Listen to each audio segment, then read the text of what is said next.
Dr. T. Now, you can go to my YouTube videos and I prove to you in a very long lecture with all the receipts and all the documents, historical documents, that the civil rights movement was absolute socially engineered bullshit.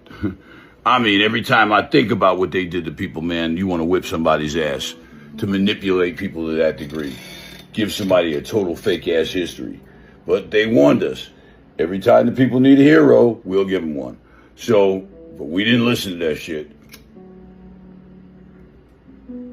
And to be honest with you, the civil rights movement was successful on black people because they wanted to believe it.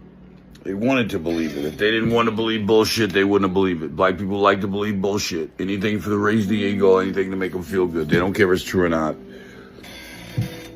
But I'll be honest with you, Dr. T doesn't give... Listen, when I first discovered this shit, and I found this document, and I connected with the shit that I had been studying for 10 years and making all these connections and shit, finding, like, let me give you an example. There was a magazine in this church called this denomination called the African Methodist Presbyterian Church. I know because I've worked with these people before when I was a pastor. The black pastor of this church, these people were being infested with the civil rights movement, and this black pastor knew that they were taking over. And he said, he called it, I forget what he called it, another term, because he didn't know what they were doing.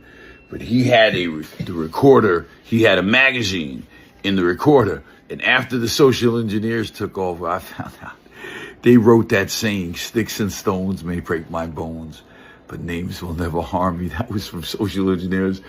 I just started, well, anyway, I don't get, I every time I found every little piece of it was just just bullshit piled on more bullshit. And I don't give the civil rights movement the time of freaking day. If I could use the civil rights movement for toilet paper, I would, because it's worth absolutely nothing.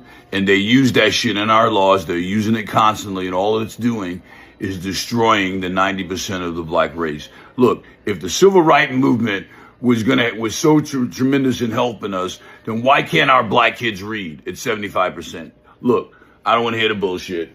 It was designed to degrade us. It wasn't designed to help us. It was created by social engineers to degrade us, and that's exactly what it is doing. If I were you white people, anytime somebody ever mentioned the civil rights movement, I'd tell them to kiss my ass, period, because I know it's bullshit. And if they have a problem with that shit, send them to Dr. T. Dr. T,